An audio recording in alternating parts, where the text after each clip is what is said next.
오늘은 두 가지 내용으로 이렇게 보고 있습니다.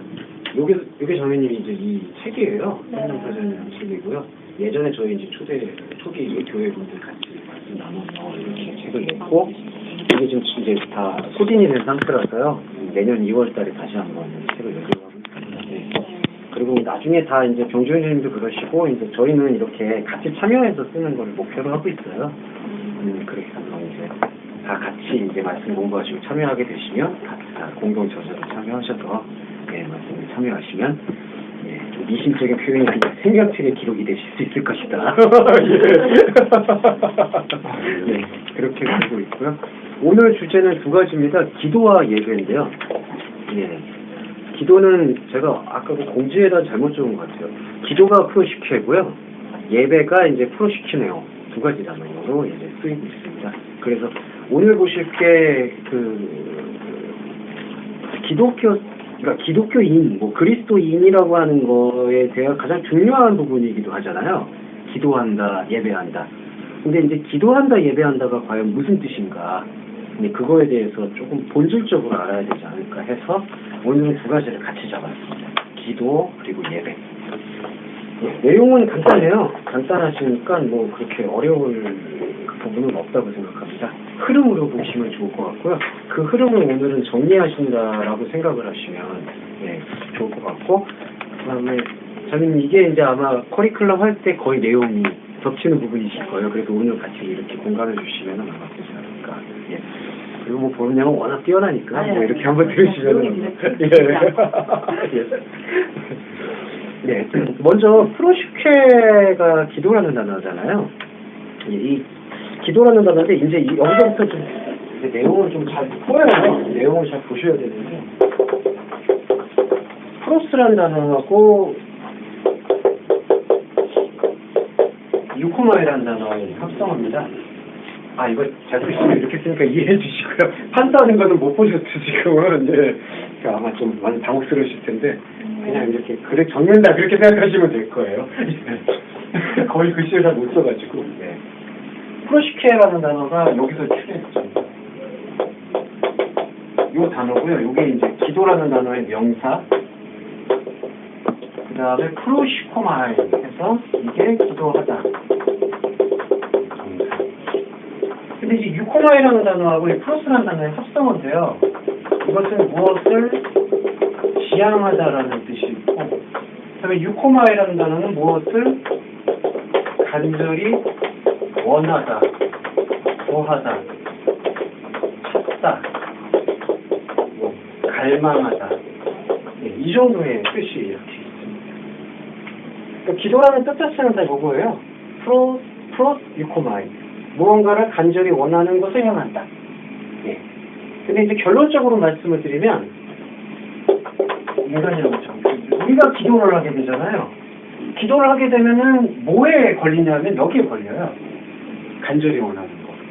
근데 간절히 원하는 게 하나님의 뜻과는 안타깝게도 대치가 돼요.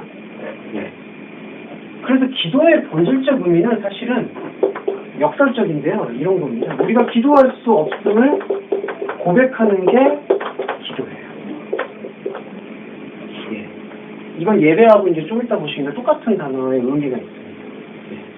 그래서 이 신앙생활이라는 것, 그리스도인이라는 거는 우리가 기도할 수 없음을 고백하는 게 우리의 프로시케가 됩니다.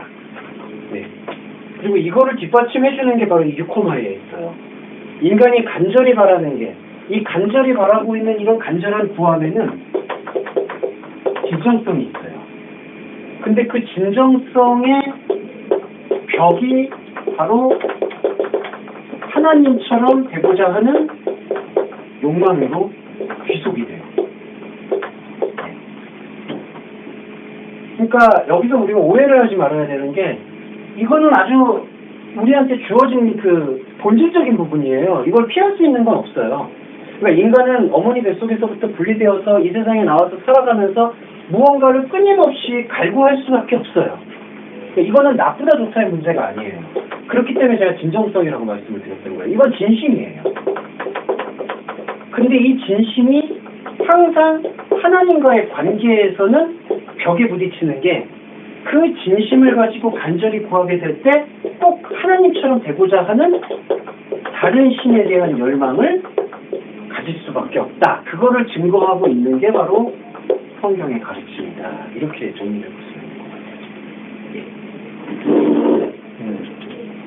그러니까 엄밀히 말하면은 기도라고 성경에서 이야기했을 때는 두 가지로 구분을 해볼게요. 첫 번째는 우리가 여러 가지 기도의 형태가 있잖아요. 뭐 이제 두 손을 모아서 하는 기도, 삼기도, 뭐 누군가의 뭐 축복을 바라고 여러 가지 기도가 있죠. 근데 이제 그거는 성경에서 이야기하는 기도가 아니더라도 사람이 간절히 원하고 있는 상태 속에서 나타날 수 있는 여러 가지 현상의 일부일 수 있어요. 그러니까 그것도 기도에 포함을 시킬 수는 있어요. 그런데 이제 성경의 기도다, 주기도문으로 들어가서 나오는 기도다, 이렇게 얘기될 때에는 이 맥락 안에 우리 자신이 맞닥뜨려야 되는 거예요. 기도할 수 없음을 고백하는 존재가 되어지는 거. 네. 그래서 기도라는 이 의미 자체에서 우리는 그 부분을 찾을 수가 있게 되는 거죠. 네. 그게 기도하다. 기도. 네. 네.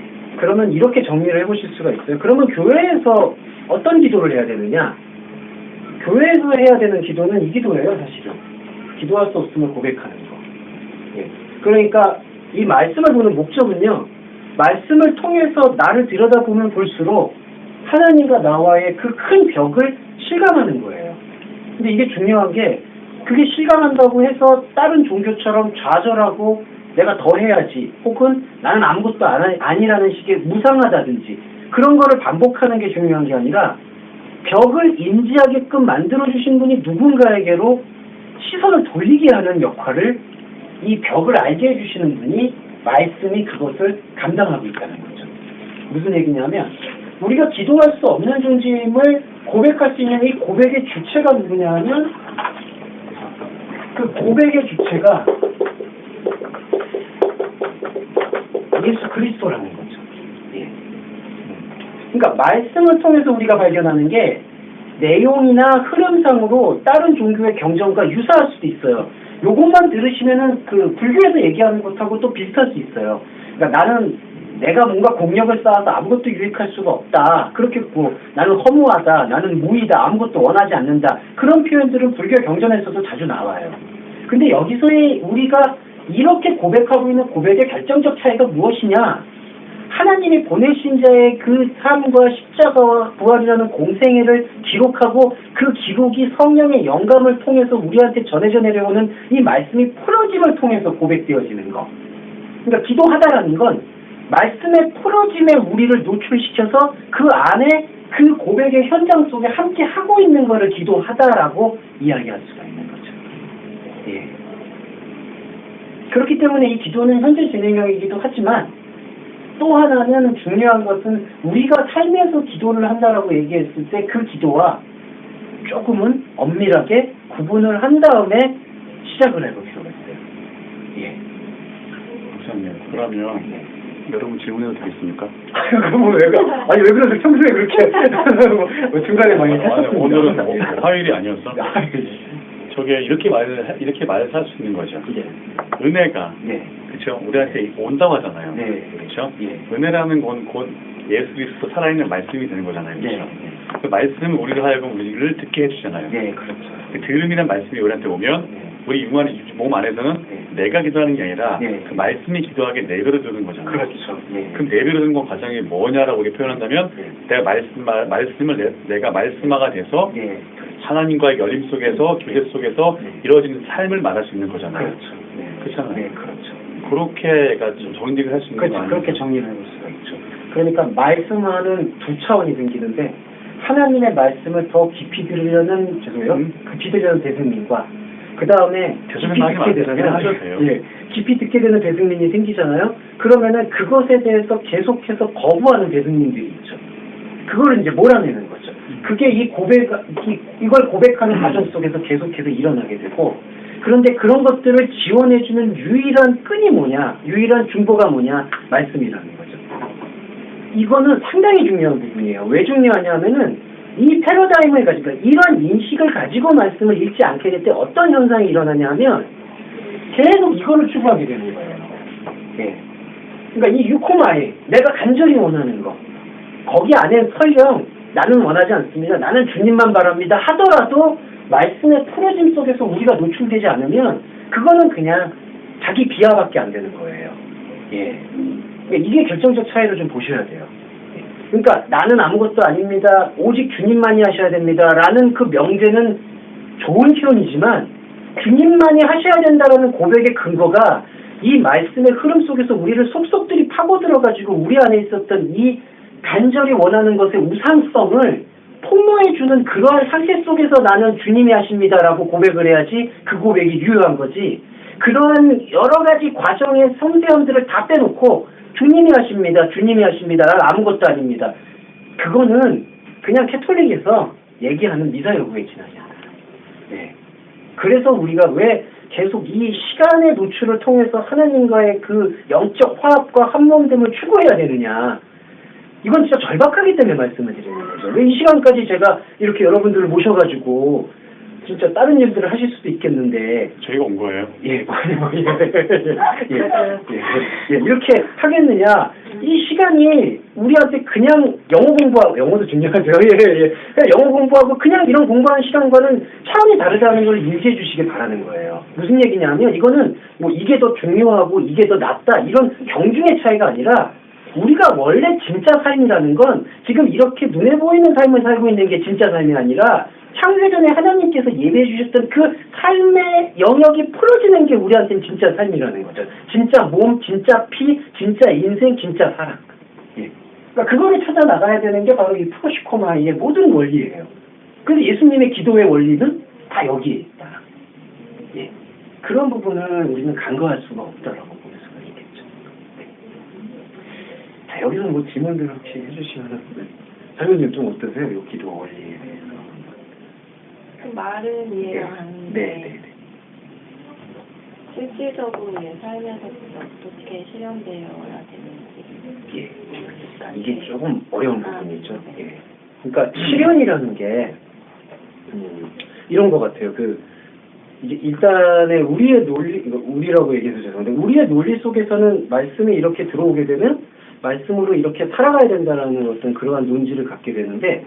여기서 예수님이 말씀하시는 삶이라는 게 지금 내가 어떻게 살아가고 있는 것을 1차적으로 냉정하게 말씀드리면 내가 어떻게 살아가는 것을 1차적으로 관심을 갖는 게 아니라 자매님이 갖고 있었던 지금 이 질그릇의 삶이라고 표현을 하잖아요. 인생에서 지정의와 말씀과 생각을 갖고 있는 그런 생각과 감정들이 어떻게 우리가 가지고 있는 하나님과 달랐던 것을 깨우치고 하나님과 알아가게 되는가. 그러니까 하나님을 알아가게 되는 그런 상태를 삶이라고 얘기할 수 있는 것 같아요.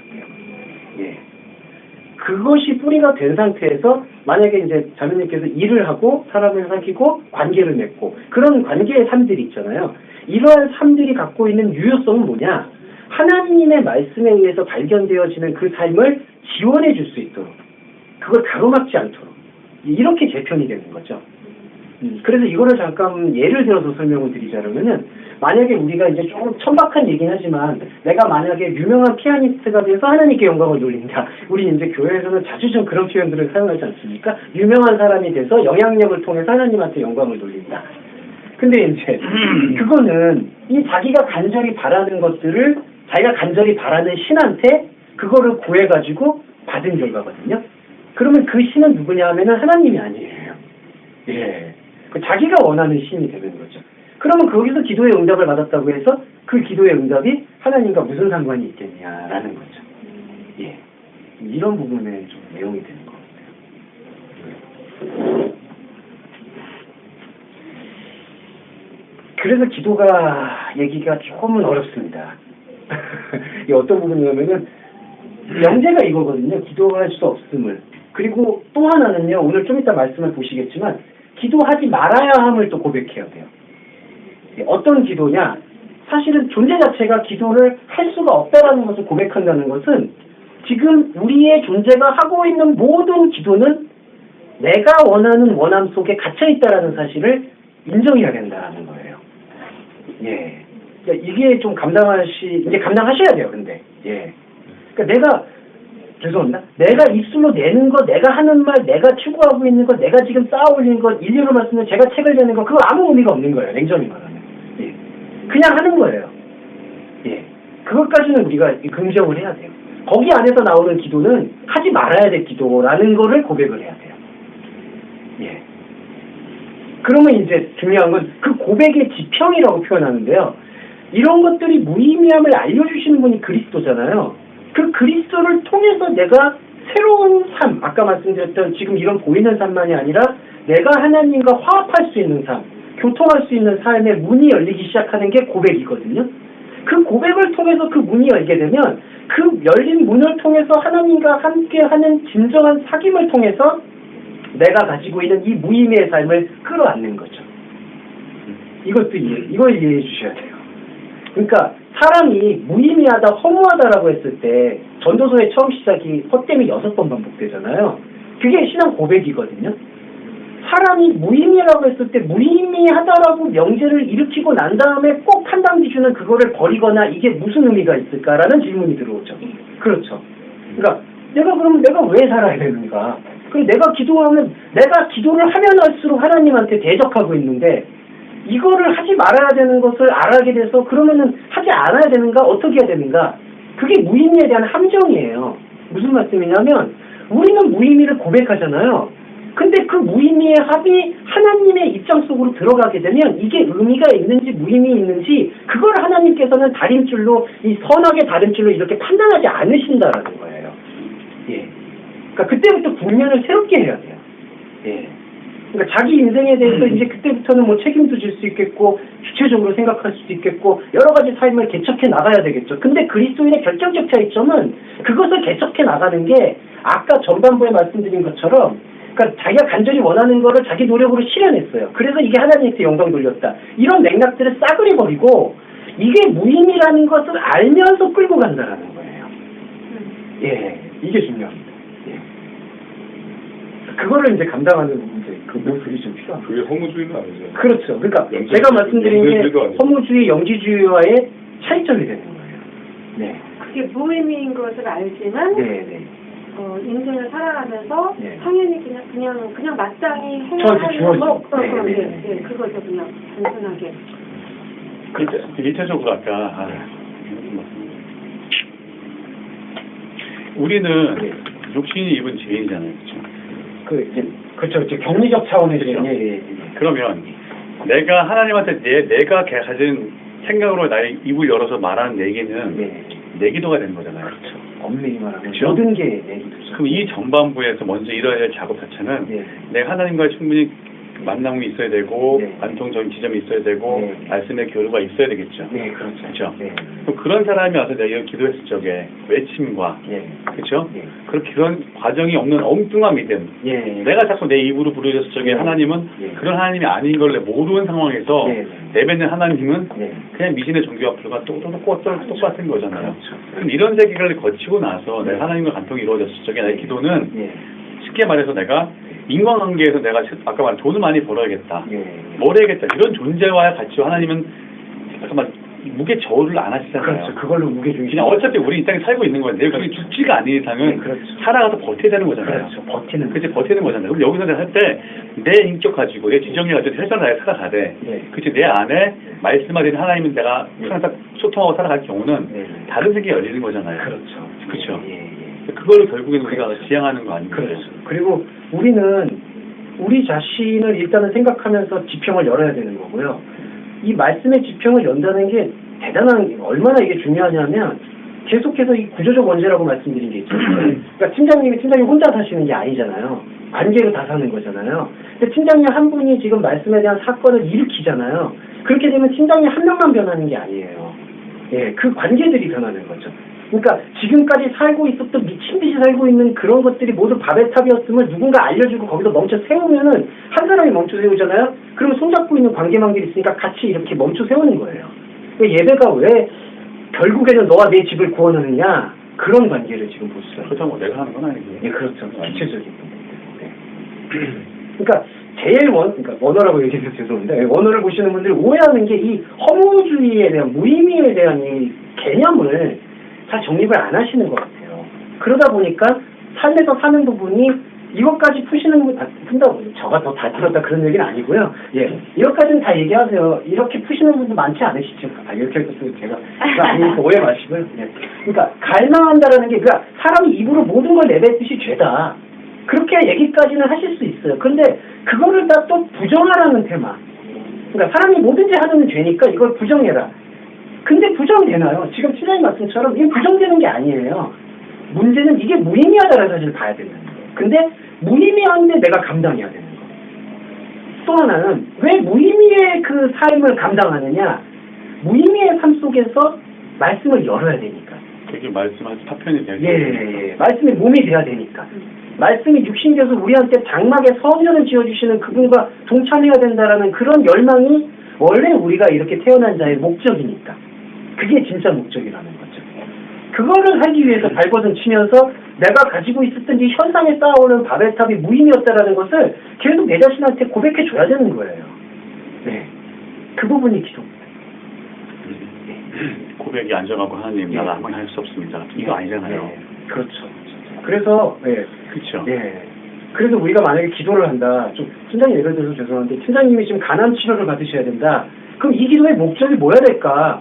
내가 치료받아서 이제 음악을 해가지고 음악은 제 탤런트가 크시죠. 하지만 그 음악을 하나님이 받으시는 게 아니잖아요. 그 음악을 하는 건 팀장님 안에 있는 내재화된 말씀이 그거를 하나님이 받으시는 거지 팀장님의 음악을 하나님께서 흠양하신다라고 볼 수는 없는 거거든요. 마찬가지로 제가 글을 써서 하나님께 무슨 영광을 돌립니까? 예. 이렇게 얘기하니까 좀 죄송하죠. 예, 그런 거예요. 예. 그러니까 내가 가지고 있는 삶에 내가 만약에 왜 내가 병고침을 받아야 되느냐? 내한테 주어진 지금 삶을 하나님이 원래 아시고자 하는 원래 배승민에게 진짜 보고자 했던 그 세계를 열기 위해서 나는 어떻게든지 끝까지 한번 버텨보겠다라는 그 동기로 바뀌는 거죠. 그러니까 만약에 돈의 문제에 있어서도 직업에 있어서도 직장에 있어서도 그거를 통해서 제발 하나님께 영광 돌리겠다는 이런 그 관념 자체를 이제는 허물어뜨리고 이게 무의미하지만 이 무의미 속으로 침투되어진 하나님의 말씀을 내가 나누고 그리고 진짜 내 이웃에게 들려줄 수 있는 시간을 조금이라도 더 벌어보겠다라는 그런 침노적 자세. 그것도 주체는 우리가 아니죠. 그리스도가 들어오셔서 하는 거니까. 그게 바로 기도가 되어야 된다라고 보실 수가 있게 되고요. 이 바탕으로 성경을 다시 읽으셔야 돼요. 이미 다 읽고 계시지만은, 기도를, 왜냐하면 기도 구절들을 다 찾아보셔야 돼요. 그리고 이 계통이 그 말씀 안에 흐르고 있다라는 사실을 하나 확증하셔야 돼요. 그렇게 해야지 기도의 의미는 하나님이 진짜 받으시는 기도가 되는 거지. 그렇지 않은 기도는 뭐 우리가 그래도 받으시겠지 안 받으시겠지 그렇지 않아요. 이런 거는 있습니다. 이제 중요한 거는 이제 하나님이 흠양하신다고 했을 때 그 향을 흠양하신다는 거잖아요. 근데 향이라는 히브리어는 모든 이 체질을 태운 흔적을 받는다는 얘기거든요. 죄를 받는다는 얘기입니다. 그 얘기는 뭐냐면은 우리가 가지고 있었던 이 모든 것들이 이제 탈색된다고 하죠. 사람이 갖고 있었던 그 갈망이 다 그냥 빠져나간 상태. 그거를 향을 받으신다. 그래서 흠양이라는 표현을 쓰죠. 그런데 그런 흠양을 갖게 될 때 우리한테 파편으로서 주어진 기도들이 있거든요. 무슨 얘기냐면은 우리 마음속에서 감정적 뜨거움이 있을 때가 있잖아요. 그리고 고요한 가운데 기도했을 때 그 하나님에 대한 어떤 그 감정적 경험들이 고양되는 것도 있잖아요. 그런 기도들이 근데 이제 성경적으로 엄밀히 말씀드리면 그런 기도를 하나님이 받으신다는 게 아니라 그러한 기도는 재료가 되는 거죠. 그 재료를 태워야 되는 거예요. 그래서 기도라는 차원은요. 일단 이런 두 손을 모아서 하는 기도는 기도의 충분 조건이라고 얘기하실 수 있어요. 기도의 한 부분이에요. 팩트예요. 한 섹터. 그러니까 이렇게 우리가 기도하고 같이 뭐 안수를 한다든지 서로 간의 건강을 위해서 기도해 주는 부분, 자기의 삶을 위해서 기도해 주는 부분은 기도의 섹터, 한 부분으로 보시면 되고요. 기도의 본질은 이거예요. 기도할 수 없으면 그건 맞아요. 그래서 뭐 식사 기도를 하는 게 좋습니까? 아니면 뭐 이런 것들은 이제 이제 각자가 성도의 교회에 되시니까 성도의 삶 속 자기가 가지고 있는 생각 속에서 계속 그 하나님과의 말씀과의 교통을 통해서 판단하시면 되는 거예요. 내가 이런 기도가 필요할지 필요하지 않을지. 그 부분을 여기서 나도 너무 어려운데 원론적인 걸 바라보기 전에 네. 그냥 행동적으로 어떻게 행동해야 되는지 어떻게 보여지는지 사람들한테 네. 그거 위주로 이제 생각하고 말하고 그렇죠. 이게. 그러니까 좀 중심에 있는 생각들을 안 하고 사는 것 같아요. 그리고 이 말씀의 풀어줌 속에서는 가장 많이 받는 지적 중에 하나는 지금 저기 성령님께서도 말씀해 주셨지만 그 원론적이라는 말씀들을 자주 하세요. 그러니까 추상적이다라는 말씀도 하시고요. 그러니까 이게 뭐 그러면은 뭐 기도할 수 없는 건데 뭐 그러면은 그거 알겠습니다. 기도할 수 없는 거 뭐 그럼 얘기하면 되죠. 고백하면 되죠. 근데 또 개념이 이게 다른 게 이 고백이라는 단어는요. 지금 우리가 한글 번역에서 이 고백이 아니에요. 호모로고스라고 해가지고 말씀과 같은 것을 계속 말하는 상태를 얘기해요. 그거의 지속입니다. 그러니까 하나님의 말씀과 같은 것을 계속 말하는 게 결국 우리 안에 하나님이 없고 기도할 수 있는 것이 없음을 고백하는 거하고 지금 동일시가 되는 거예요. 그러니까 고백이라는 게 뭔가 이례적 그 어떤 결단, 이례적 무태 과정 이렇게 생각하시는 경우가 꽤 많은데 그게 아니라 지속성이라는 거죠. 그러니까 기도는 사도 바울이 얘기하는 것처럼 계속 기도해야 되는 거예요. 그리고 구약에서 말하는 것처럼 제단의 불이 끊어지지 않게 하는 거고 제단에서 그리고 뭐 기도에 계속 어떤 굴레가 계속해서 움직여야 되는 거고 근데 그러면 그 기도를 어떤 기도를 해야 되느냐 이 기도를 해야 되느냐 이 기도를 해야 되느냐 이건 너무나 명확한 부분으로 이제 기록되게 되겠다. 명확한 건 저기서는 하면 할 수 없는 거잖아요. 하면 하면 안 안 되는 되는 거예요, 사실. 하면 안 되는 게 아니라 해도 소용이 없다는 거예요. 그렇죠. 그리고 왜 하면 안 되냐면은 해도 무의미한데 무의미한 거를 계속해서 의미 있는 것처럼 포장하게 되는 거예요. 그러니까 내가 뭐 좀 했지. 내가 땅 밟기 죄송합니다. 뭐 그거는 이제 기도의 일종인데 비판하자는 건 아닌데 내가 뭐 건강에 좋을 수 있죠. 계속 걸으니까. 내가 땅을 밟았다든지.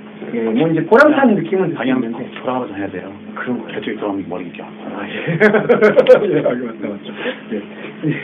그러니까 그런 것들의 의미는 있을 수가 있는데, 저는 그 부분이, 이 부분을 계속해서 부딪혀 줘야 되는 거죠. 비스무리하게 가는 다른 교회들이 많긴 많은데, 진짜 기본, 하나님이 어떤 분이라는 걸 제대로 모르고, 좀 그런 부분. 그렇죠? 하나님, 뭐가 내가 이렇게 하면 하나님이 주실 거라는 그 막연한 생각 때문에, 많이 거기 매달릴 수밖에 없고, 바칠 수밖에 없는 상황들이 좀 안타깝네요, 많이. 그것도 그렇고, 또 그리고 이제 인간이 또 아무것도 할 수 없다라는 거를 또 실제로 또 이 지속을 또 이렇게 끊어버리는 경우도 많으세요. 그러니까 난 성경 다 보니까 사람이 할 수 있는 게 아무것도 없대더라. 이거는 또 우리의 생각, 인간의 생각이죠. 이건 계속 지속되어야 되는 거죠. 그럼 성전을 문지게 돼야죠. 근데 참 어려운 게 그럼 네 속에 있는 거 한번 보여줘봐라고 했을 때 보여줄 수 있는 게 그 설명하기가 너무 어렵다는 곳에서 그렇죠. 그게 다른 사람들이 그럼 네가 가지고 있는 게 뭐야? 네가 가지고 있는 생각, 네 존재가 뭐야? 라고 질문했을 때 답하는 게 너무 어렵더라고요. 그게 정상이에요. 맞아요. 근데 그게 저한테 굉장히 고난으로 그렇죠. 오더라고요. 아니, 그 당연한 체감이시죠. 그러니까 나는 되게 풍요로워지고 하나님 앞에서 자유로워지는데 그렇죠. 근데 그거를 사람들은 사람들 잣대가 있으니까 그런 것들로 인해서 좀 많이 판단을 많이 가졌던 것 같아요. 그러니까 다 그런 거죠. 당신이 자유롭다면은 그 자유로운 증거를 보여라. 그러니까요. 뭐가 자유로워졌냐는지, 뭐 성격이 변한 거라는지, 자꾸 뭔가 그런 것으로 증명받기를 원하고, 또 그러다 보면은 또 교회에서는 그거에 답을 주기 위해서, 우리 교회에 오시니까 다 이렇게 변했습니다. 뭐 물질이, 그러니까 기복신앙 교회는 물질이 많아졌습니다. 그게 아니면은 마음이 다 편해졌습니다. 사랑이 많아졌습니다. 그렇게 되면은, 근데 인간이잖아요. 인간은 인간이야. 이 땅에 밟히는 만한 인간이야. 이런 맥락을 좀 생각하시면 좋을 것 같아요. 근데 홍보주의도 있을 수 있군요. 근데 이게 걸릴 수 있어요. 그러니까 왜냐하면 이명재가 우리의 감정 영역은 사실 멘탈을 다 꺾어버리거든요. 그러니까 그냥 이렇게 편하게 그러니까 내가 지금까지 뭘 열심히 했는데 만약에 프로젝트를 준비해가지고 했는데 그러니까 우리 입장에서 만약에 하나님이 오셔가지고 야 이제 이거 무의미하다. 이거 그냥 걷어치워라. 그러면은 이제 인간 입장에서 계속 했잖아요. 피지컬한 부분하고 뭐 정신적으로 다 쏟아부었는데 이거 다 허물어라. 이거를 감당하기가 힘든 거죠. 근데 이제 하나님의 영역에서의 놀라운 차이는 이거를 거두라고 하잖아요. 이걸 그만두라고 하잖아요. 그럼 이게 허물어지게 되는 게 하나님 시간 속에서는 아무것도 두려울 게 없는 거예요. 그게 바로 인간의 시간과 하나님의 시간과의 차이인데요. 인간의 시간은 과거, 현재, 미래라는 그 과거의 종속굴레가 있기 때문에 내가 지금까지 이렇게 했지, 내가 지금까지 이렇게 헌금을 했지, 내가 지금까지 이렇게 쌓아왔지, 그게 이제 있기 때문에 종속굴레 때문에 이걸 허물어지는 것을 항상 신념으로 받아들이게 돼요. 무슨 말씀이냐면 설령 그거를 또 받아들이는 사람도 있어요. 아, 이거 우상이었고 나 무너뜨려야지. 근데 그거를 그냥 내가 무너뜨려야지라는 명제로만 만족하면 안 돼요. 이렇게 무너뜨려지는 순간 하나님의 영역과 하나님의 시간이 들어온다라는 것을 긍정해야 돼요. 그러니까 우리 관점에서는 몇 개월 동안 프로젝트를 준비했는데 하나님이 오셔서 이거 아무것도 아니다라고 얘기했을 때 우리는 과거의 종속굴레가 있잖아요. 지금까지 해온 거. 그러니까 이게 다 무너진다라고 생각하는데 하나님의 영역에서는 이게 무너지냐 안 무너지냐의 문제가 아니라는 거를 지금 보여주시는 거죠. 예. 이게 관점 차이가 이제 생깁니다. 그게 결정적으로 선악 패러다임과 생명나무의 패러다임과의 차이예요. 예. 그러니까 우리가 이제 감당해야 돼, 그리스도인이 감당해야 되는 거는 이게 외부에서 볼 때는 되게 이율배반적으로 보일 수가 있어요. 이게 무의미하다고 얘기하면서 왜 열심히 사냐. 예. 그럼 이거 왜 살 이유가 없지 않냐. 이거를 이제 새로운 지평에 대한 말씀이 우리들한테 들려주는 부분이 있기 때문에. 그럼 자살해서 빨리 가야 되나요? 그렇게 하면 안 되죠. 그렇잖아. 얘기 그 자체가. 그렇죠. 그렇게 가면 너이 땅에서 공중에 붕 떠 살아야지. 땅에 사는 자체가 뭐 먹고 살아 그러면 먹지 말고 살지 말아야 되나? 가난하게 살아야 되나? 그렇죠. 그러면 돈을 가난하면 다 천국 가는 건가? 하나님 가난한 사람 사랑해? 그렇죠. 노동자만 사랑해? 그러니까 실제로 그렇게 윤리적으로 또 판단하게 그렇게 이렇게 질문해버리면 끝이 없는 거야. 그럼 불교가야지 뭐 어떻게? 저는 그거 지금 상황을 느꼈을 때 매트릭스 영화를 많이 생각했었거든요. 그러니까 매트릭스에서는 상상이 내가 고기를 먹으면 이런 맛이 나겠지, 이런 느낌이 나겠지, 뭐 어느 몸에 어떤 작용이 일어나겠지. 그러니까 인지하지만 그게 가상이라는 걸 알고 있기 때문에 그거 알면서 이제 인지하면서 그렇지. 살아가는. 그렇게 돼야 되는 거지. 그러니까 전혀 다른 삶을 사는 거예요. 그렇죠. 그러니까 우리가 아까 자매님께서 삶의 실천이라고 말씀하셨을 때 이게 삶의 패러다임을 이 보이는 삶에서의 적용도 중요하지만 보이지 않았던, 그래서 사도 바울이 말한 것처럼 보이지 않는 소망을 말한다라고 얘기하잖아요. 근데 소망이라는 한 가지 단어 자체는 이미 보이는 거거든요. 소망이라는 건 뭔가 바란다는 거잖아요. 근데 사람이 바라는 건 여기 예술이 되어 있고, 사도 바울이 말하는 소망은 이것을 바라지 않는 상태의 새로운 영역, 그 삶을 이야기하는 거라고 예. 그래서 어제 네. 선우에 어제 얘기를 좀 했어요. 끝나고 나서. 그래서 또 얘기를 하셨나요? 되게 좀 이렇게 울는데 그러니까 네. 저 같은 경우는 네. 이제 뭔가를 추구하고 이렇게 열심히 하지만 네. 그게 무의미하다는 걸 이미 알고 있어요. 그래서 근데 이게 약간 허무주의의 경향이 있고 오빠가 연쇄적이라는 그런 말을 들었는데 솔직히 썩 듣기에 좋지는 않지만 지금 목사님들 말씀하시는 거에 이제 직접 봤을 때는 이게 무의미하다는 걸 알면서도 그게 어쨌든 그것을 하나님이 그 안에서 내가 어쨌든 더 가까이 가기 위해서 해야 된다는 건데 저 같은 경우는 이제 거기서 이제 힘이 빠지기 때문에 애초부터 에너지를 거기에 완전히 100% 쏟을 수가 없는 거예요. 그렇다고 하면 그 무의미한 걸 알지만 그걸 기쁘고 즐겁게 해야 된다는 말씀. 기쁘고 즐거운 부분의 이제 감정을 네. 그게 이제 저번에 저희 그 포시케 영역이라고 하는 혼적 영역이라고 하는데 그 혼적 영역을 이제 영을 발견해내는 과정으로 투신해야 되는 거죠. 그러니까 이거를 기쁘게 받아들이는 것과 내가 가지고 있는 이 기뻐야 돼, 즐거워야 한다라는 그런 감정 영역을 하나님의 영의 차원에 투신한다는 것과는 조금은 차이가 있어요. 약간 말이 말씀이 어려우면 이제 풀어야 되는 거죠. 네. 그러니까 영적인 부분이 있고 영은 하나님과의 소통하는 부분이잖아. 네. 그렇죠. 그러면 육적인 부분은 내가 내 배승민의 이름을 가지고 덮고 사는 내 모습이잖아요. 그렇죠. 하나님은 내 영을 가지고 천국에 가시지 내 육체를 가지고 하지 않거든. 육은 땅에서 쓰러 존재잖아요. 그럼 두 개가 다 분리가 되잖아요. 그렇죠. 그럼 내가 여기 사는 이유는 하나님을 알기 위한 내 자체가 재료화가 되는 거예요. 재료. 어제 병지랑 얘기한 것도 하나의 말씀을 하기 위해 하나의 재료가 되는 거고, 내가 빛이라는 것도 옷 입은 것도 내가 하나님이 위해서 살아가는 거기서 느낄 수 있는 지정에 느낄 수 있는 하나의 재료가 될 뿐인 거고, 그럼 그 재료화가 되는데 내 성격이 이렇다 하나님 내 성격 바꾸라 성경처럼 말하지도 않고 하나님 나한테 은혜를 일방적으로 주신 분이에요. 하나님 존재 자체가. 그럼 우리 그 박수치고 기뻐 살아가면 돼. 하지만 이 말씀 뭐냐면 이 재료를 가지고 하나님을 보자는 얘기지. 내 의식 속에 내 영이 하나님 보나? 난 몰라. 하지만 그걸 믿음을 찾는 게 믿음인 거고 구원의 체계인 거고 그걸 확정하는 게 이 말씀 공부인 거지. 그럼 우리 평생을 왜 살아갑니까? 평생 하나님 알아가기 위해 살아가는 거예요. 평생 성경 66권에 나온 하나님을 뜻풀이하고 하나님 발견하고 예수의 삶을 알아가는 게 이 땅에 살아가는 우리 목적인 거야. 이게 살아갈 때 주어지는 게 우리한테 보상이 이 땅에 살면 천국이 주어지는 거고 거기에 기쁨이 왔을 때는 내가 더 기쁘게 할 수 있는 거고 그때가 진짜 기쁘게 할 수 있는 거지.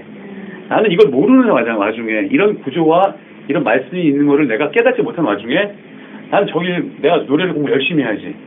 열심히 못해. 하지만 그건 거짓이지. 그거는 하나님과 아예 관계가 없는 거고 하지만 내 믿음이 들어가고 하나님께 나의 믿음 보호해주고 감사하고 오히려 나는 내 믿음을 위해서 하루하루가 내가 확증을 하고 살아갈 때에 내 마음속에 때로는 고통이 올 수 있고 좌절도 올 수 있잖아. 또 내가 왜 이러고 살지? 허무도 올 수 있지. 이런 감정들이 다 하나님을 바라볼 수 있는 재료가 되는 거고 그게 섰을 적에 난 최선을 다해 살면 되는 거고 내가 벌 수 있는 돈 열심히 벌면 되는 거고 많이 배 터지 먹든 안 나가도 하나님 관심이 없는 거야 그거는. 단지 그거에 대해서 내가 관통된 사람은 쉽게 말해서 옛날 내 모습처럼 가지 않겠죠. 그거는 내가 갈 수가 없는 거죠. 그거는. 그렇죠. 그 큰 굴레를 봤을 때 하나님의 존재를 우리가 확인했을 때 갈 수 있는 거지. 쉽게 말해서 동주가 말하는 내가 항상 그랬잖아요. 말을 해주고 싶은데 할 말이 없어요. 요새는 시골에 만나면요. 시골에 나보고 전사님 요새는 뭐 교회에 대해서 할 말이 없네요. 시골 신앙이 보여줄 게 없어 이거는. 맨날 같으면 내가 가늘거리에서 간 상한 것도 보여줄 텐데 그게 아니라 이제는 내가 하나님 관통된 이 만남을 이 속에 같이 공유하는 사람들은 저 사람이 지금 공유하고 있구나라는 걸 내가 깨닫지만 나머지는 모르는 거라고. 그러니까 하나님 1대1 관계 속에서 나눔 속에서 가장 중요한 말씀을 내가 들어와야 되는구나. 이것 또한 우리가 할 수 없지만 내 마음에 없으면 기쁨이 있기 때문에 찾아오는 것 또한 하나님이 해준 거잖아. 그러면서 여정 가는 거야. 천국 가는 거야. 뭐 안 맞고 죽는 거고 그냥 그건 뭐 시작복인 거지 뭐. 저 같은 경우는 그러니까 어제 무슨 얘기를 했냐면 저도 허무주의하고 염세주의를 굉장히 깊이 저는 진짜 자살하고 하려고 많이 했었고 그런 생각이 있었는데 친하지 말아야겠다. 뭐 굳이 뭐 근데 저는 그거 어느 순간 어떤 하나님과 교제한다는 그런 생각 안에서 저도 이제 하나님을 알아간다는 그런 차원에서 저는 제 눈앞에 보여지는 사람들을 보면서 하나님의 형상에 대해서 보고 그리고 이런 것들도 다 질서들이 있잖아요. 그러니까 그런 걸 보면서 항상 신기하다는 표현을 늘 했었어요. 그러면서 그런 걸 다 잊었거든요. 그런 것들이 자연스럽게 사라지게 되면서 허무하다는 걸 알고는 있지만 이 하나님께서 허락하신 세상 안에서 하나님의 어떤 형상, 하나님께서 지어놓으신 그 질서들이 자꾸 보이니까 결국 그쪽으로 다 기속이 되더라고요. 그러니까 그걸 얘기해줬는데 이제 어제 그 얘기를 했던 거거든요. 조심해서 싸우지 않도록 해. 이게 혼자는 주제가 왜 중요하냐면 오늘 기도라는 부분에서 기도는 사실은 기독교에 알려져 있는 거는 허물을 극복하기 위해서 기도하는 거거든요. 그렇게 알고 계시잖아요. 내가 너무 다운된 것 같아. 기도해야지. 내가 좀 요즘 내 기도의 불이 좀 떨어진 것 같아. 기도해야지. 근데 이제 우리 성경에서 본질적으로 말하는 기도는 그런 모든 원함의 예봉, 모든 원함의 추구, 모든 원함의 플러스가 산산이 깨어지는 거를 이제 우리가 목도하는 게 기도거든요. 그리고 그게 우리가 가지고 있는 이 감정 세계에서는 철저한 허무고 무의미지만 이게 압도라고 표현드릴게요. 삼층천이 바로 그거거든요. 바울이 경험하는 게 이게 완전히 무의미잖아요. 배설물이라는 게 내가 모든 게 배설물이라는 건 그냥 무의미라는 뜻이거든요. 근데 그 무의미를 압도해서 하나님의 이제 생명 차원이 들어오잖아요. 그러면 이 생명 차원의 차원은 우리가 가지고 있는 그 순간순간들이 어떤 게 열리냐 하면 우리가 가지고 있던 시공이 다 풀어지고 하나님의 생각만이 살아남는 바로 그 지평이 우리한테 성광처럼 느껴져요. 바울이 경험한 삼층천이 바로 그거죠. 그러니까 그게 우리를 자신을 바울을 압도하고 우리를 압도하고 우리의 삶을 압도하잖아요. 그러면은 이게 무의미한 건지 의미한 건지 이게 허무한 건지 의미 있는 건지 이게 기쁜 건지 슬픈 건지 그런 영역들이 우리 안에서 하나의 용광로처럼 끓어오르는 걸 경험할 수가 있게 되는 거죠. 예. 근데 그런 것들까지 우리가 가져야 되는 거예요. 기도의 절정은. 예. 가장 심오한 기도를 우리가 그렇게 추구해야지. 그리고 예수님은 거기에 우리한테 명령을 주신 거예요. 구하라, 찾아라, 두드려라. 예. 그러니까 이걸 다 부수라는 거예요. 구하라, 찾아라, 두드려라. 근데 또 하나는 이걸 그냥 부수라는 게 그냥 부수라는 얘기가 아니라 사흘 안에 있는 내 성전, 사흘, 46년 동안 지어졌던 것들이 부서지고 사흘 안에 지워지는 이 부활의 성전, 이게 이걸 경험해야 되는 것이 우리 삶의 목적이다. 그렇게 볼 수가 있겠습니다. 예. 그러니까 뭐 이전에 기도하셨던 게 잘못돼서 이제 안 하겠다 이런 맥락이 아니라 예, 이제 이 관점에서 이제 기도를 다시 생각하셔야 되지만은 하셔야 된다. 그런 생각을 버리셔서는 이제 안 된다라는 거는 강력히 말씀드리고 싶어요. 예. 강력하란 말을 쓰다니. 제가 그런 용어는 잘 안 쓰는데, 예, 그건 강력하게 기도를 제발 좀 이제 예, 생각을 좀 하고 기도를 좀 해야 되지 않겠는가. 예. 너무 생각 없이 기도해요. 이런 건 진짜 아닌 것 같아요. 그리고 뭐 또 이거 하라는 얘기는 아니잖아요. 그렇죠. 예. 정확하게 그리고 막 말씀하세요. 목사님들 뭐 몇 시간 하루 몇 시간 기도했습니까? 난 그런 질문 자체가 말이 안 된다고 봐요. 예. 요즘 목사님 뭐 기도 안 제가 기도의 양이 있잖아요. 제가 이제 이런 기도를 잘 안 하다고. 양을 채워야 된다. 기도의 양이 있잖아요. 뭐 기본 7시간은 해줘야죠. 몰라. 그러면 좋은 건지 40일 기도하는 건지 근데 진짜 기도 많이 하셨어요. 우리 교회는 40일 금식 기도 때도 있잖아. 네, 맞아. 저희 교회는 40일 금식 기도 하신 분이에요. 안 오셨네요. 오늘. 네, 오늘 항상 저는 자랑하고요. 나가니. 네, 자 그런 것들을 한번 저희가 묵상을 말씀에서 한번 확증해 보실게요. 말씀의 흐름으로 보시면 될 것 같아요. 몇 가지만 좀 찾아보겠습니다. 마태복음 21장 죄송해요. 먼저 6장 7절 먼저 보실게요. 마태복음 6장 7절입니다.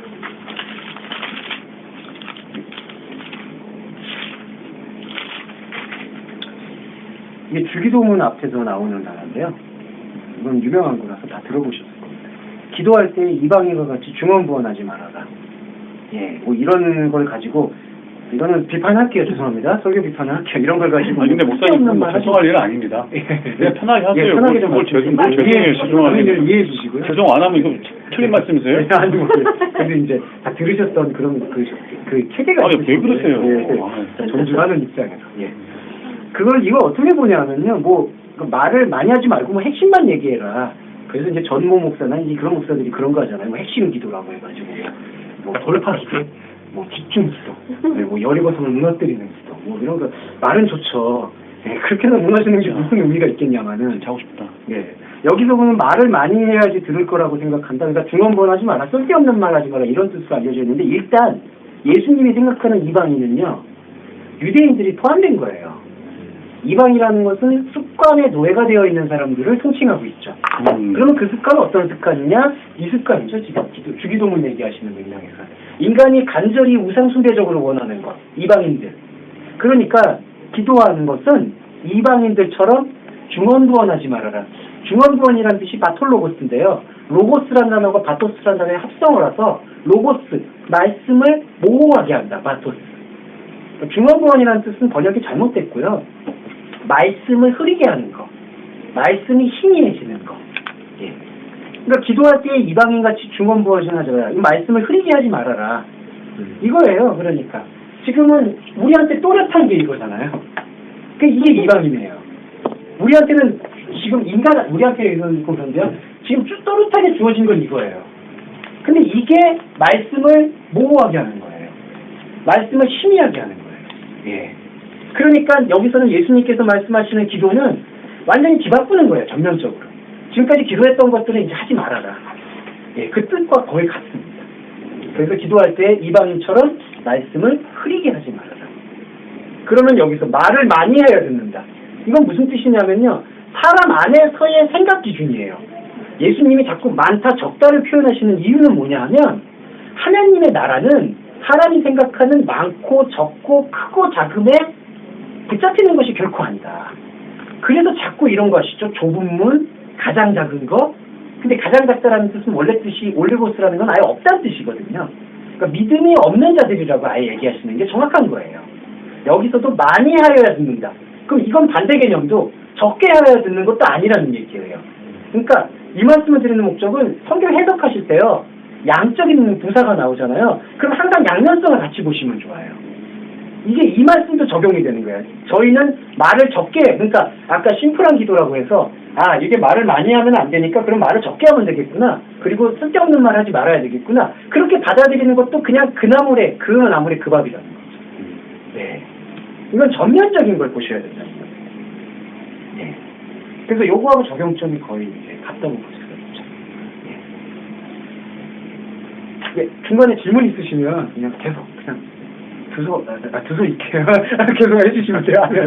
예, 편하게 모르시는 거 있으시면, 모르신다기보다는 더 정확히 말씀을 해주실 거 있으시면 해주시면 좋겠습니다. 그 다음에 또 기도에 대한 거 있습니다. 제일 기도에 대한 오해가 많은 것들 중에 하나가 마태복음 21장 21절하고 22절이에요. 아주 더러운 해석이 나옵니다. 21장. 예. 21절에서 22절. 이거는 제가 좀 비판을 안 할 수가 없어서 더러운 해석이 난무하는 성경 구절 중에 하나입니다. 21장 22절이요? 예. 21장 21절에서 22절 보시면 무화과 나무가 마르거든요. 예. 무화과 나무가 말라야 돼요. 이거는 예수님의 가장 극적인 상징인데요. 무화과 나무가 뭐냐면은 선악의 나무를 만들 때 사용하는 재료기도 합니다. 예.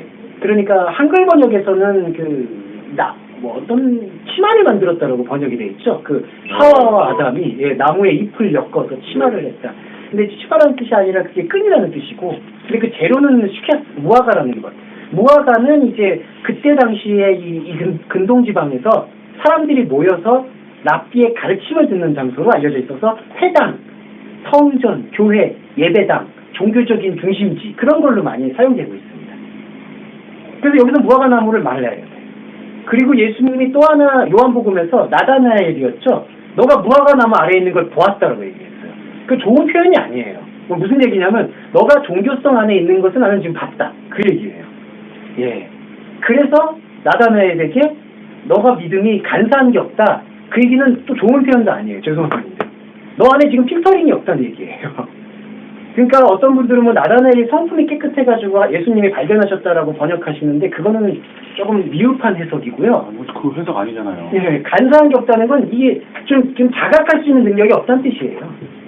예, 나다나엘이. 예. 그래서 무화과 나무 아래에 있다는 것. 그러니까 여전히 거기에 갇혀 있다는 뜻이고 여기서는 그걸 말르게 해요. 그래서 여기 이 맥락에서 이걸 이해하셔야 돼요. 믿음이 있고 21절에서 의심하지 아니하면 이것도요. 의심하지 않는다라고 했을 때 이게 능동태로 쓰였잖아요. 우리한테 보여줬죠. 그러니까 너가 만약에 믿음이 있고 의심하지 않으면 그건 지금 주체가 다 내가 되잖아요. 근데 그게 아니라요. 메 디아 크리데테 의심되어지지 않으면 네. 수동태입니다. 수동태 가정법. 그럼 이렇게 될 수 있어요. 믿음이 있고 믿음이 있다는 걸 다시 풀어서 보면 필수 믿음을 소유하고 의심되어지지 않으면 그 의심이라는 걸 또 풀어보면 이건 크리니스 심판되어지지 않으면 그래서 이거를 해석을 하면요. 너희가 믿음을 갖고 있고 심판 안에 있지 않게 되면 그러면은 믿음은 아시겠지만 우리가 믿는 게 아니잖아요. 이거 저는 이제 커리큘럼 때 배울 또 이미 아시고 계시겠지만 믿음은 우리가 믿는 믿음이 아니라 우리가 믿고자 할 때 이거와 같은 논리예요. 우리 믿음 없음을 보여주시는 믿음의 주체가 그리스도가 되는 거죠. 그래서 여기서 믿음을 소유했다는 거는 하나님의 말씀을 우리가 가지게 되고 말씀과 반응하게 되면 말씀과 반응하는 것 자체가 내가 의심하고 의심 안 하고의 여부로 판단되는 게 아니라 말씀의 경주님 안으로 들어오잖아요. 그러면 경주님을 더 이상 이 크리니스 심판하는 영역에 있는 게 아니라 하나님의 생명의 영역 가운데로 그분이 옮기시는 거예요. 예수님의 역할이 죄를 세상이 소유하고 있는 죄를 옮기는 존재잖아요. 어린 양이잖아요. 그래서 심판 아래 있지 않게 되는 거예요. 그래서 여기서 보시면 믿음이 있고 의심되어지지 않으면 심판되어지지 않으면 생명 가운데로 옮겨지면 어떤 일이 벌어지냐면 무화과 나무가 썩게 된 일이 있는 것이고 더 나아가서는 이 산이 옮겨져서 저 바다 안으로 들려지는 일들이 이루어질 것이다. 그러면 이건 무슨 뜻일까요? 이게 자연기적에 대한 얘기가 아니라는 거예요. 무화과 나무하고 지금 맥을 같이 하잖아요. 그 그러면 무화과나무의 또 하나의 상징은 무슨 상징이 되냐면 산이 돼요. 산은 산당과 의미가 공유합니다. 산은 여러 가지 양면적 의미가 있죠. 이게 무슨 말씀이냐면은 산은 하나님을 예배할 수 있는 장소이기도 하지만 또 하나는 우상을 숭배하는 장소이기도 해요. 구약은 끊임없이 그 다툼 속에서 있었죠. 산을 들어서, 이것도 수동태예요. 산이 들리어진다. 산이 뿌리채 뽑힌다. 변화한다는 얘기예요. 그리고 바다 안으로 들어간다. 바다가 어디냐 하면은 옛뱀이 살고 있는 곳이에요. 인간의 두려움이, 욕망이 여기죠. 인간이 갖고 있는 하나님처럼 되고자 하는 욕망이 모든 실체를 보지 못하게 하고 아주 흐릿하게 만드는. 우리 바다 보시면 그 밑까지 너무 물살이 빠르니까 한 치 앞도 볼 수가 없잖아요. 예. 그러니까 수중구조 하시는 분들도 진짜 30m 앞도 못 보잖아요. 이걸 끼고도. 그러니까 바다는 그런 곳이에요. 아주 미지의 두려움으로 꽉 차 있는 곳. 이 산을 들어서 저 바다로 던진다. 근데 원래 바다에 그 산이 있어요.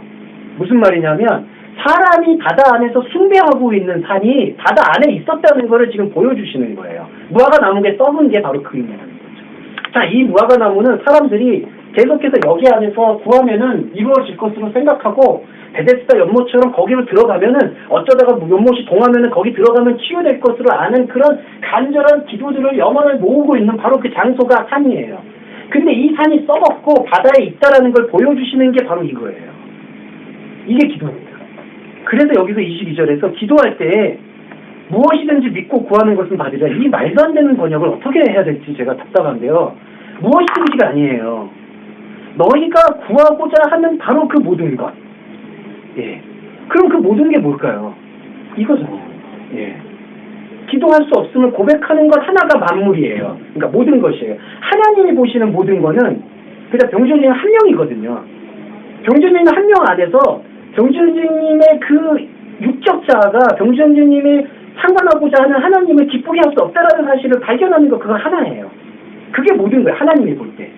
그래서 여기서는요 번역이 이걸 whatever라고 그러니까 무엇이든지 그러니까 전능에 대한 표현이 절대로 아니라 너희가 구하고자 하는 그 모든 것을 기도 안에서 믿는다라면 너희는 받게 될 것이다. 이렇게 번역하는 게 정확한 번역이죠. 예. 그러니까 제가 아까 더러운 해석이라고 말씀드린 건 지금 이러한 의미를 지금 흐름을 읽지 않으면 이 산을 던져서 바다로 던진다는 걸 자연기적으로 이해하게 되고 그리고 이제 기도할 때 또 무엇이든지 믿고 구하면 그럼 이거를 지금 구하는 얘기밖에 더 해야 되느냐는 거죠. 예, 이러면 방향을 완전히 잘못 가고 있는 거예요. 이러면. 단추도 잘못 끼는 거고. 근데 심해서. 예. 근데 우리가 조금만 살펴봐도 무화과나무 얘기하신 다음에 이 얘기를 하신 거거든요. 그러면 그 맥락을 이거 중요한 게요. 이거를 지금 예수님의 성령을 받기 이전에 제자들이 들었죠. 그 다음에 오순절 때 성령을 경험했죠. 그리고 말씀을 상고했죠. 그 상고하는 시간이 적어도 20-30년 쓰이게 적힌 거잖아요. 성령의 영감이라는 거는 만약에 제가 그때 예수님을 쫓아다니면서 들었을 때 그때는 못 알아들을 수 있어요. 그건 분명한 거예요. 베드로도 못 알아듣잖아요. 근데 이제 하나님의 말씀과 바울처럼 구약에서 예수가 했던 말씀들을 하나하나 들새김질하니까 아 이때 예수님이 이 말씀을 이런 뜻으로 하셨구나를 지금 성령의 이 영감을 받은 기록자는 분명히 인지하고 있다는 거죠. 우리가 이 성경을 66권을 영감을 받았다라고 표현하잖아요. 살아있다라고 표현하잖아요. 그러면 그냥 예수님이 현상적으로 했던 걸 그냥 기록했냐고. 그게 아니라는 거죠. 그러니까 제발 그런 부분들을 조금 우리가 감안하고 있게 되면 산을 뽑아서 바다로 던진다는 이 실체를 우리가 확인할 수 있게 되죠. 계시록에서 이미 나와 있어요. 계시록에서는요 바다를 수정바다로 만들죠. 유리바다라는 걸 들어보셨죠. 그러니까 그 불투명함을 아예 완전 밑바닥까지 투사시켜요. 그러면 거기에 누가 사냐 하면은 옛뱀이 살고 용이 살고 용에 의해서 있는 짐승이 살고 666이 살아요.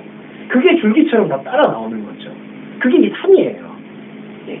그러니까 우리는 뭘 기도해야 되느냐? 이 산을 보여달라고 해야 돼요. 이제 내가 간절히 원했던 것이 얼마나 하나님을 지금 대적하고 있었는가를 제발 철저히 보여달라는 그 기도 안에서 만물은 구현되는 거고 그 구함 속에서 우리는 온전한 하나님과 진짜 하나님과 제대로 된 단 한 번이라도 예, 그 만남을 회복할 수 있다. 예, 한 번이라도 찾아야 되지 않겠습니까? 그거는 좀 욕심을 내셔야 된다고 생각해요. 예. 이 말씀의 차이들을 조금은 오늘은 조금 이렇게 대조해 보셔야 될 것 같아서 좀 말씀을 드렸고요. 그 다음에 이런 것도 좀 보셔야 될 것 같습니다. 누가복음 9장 29절인데요.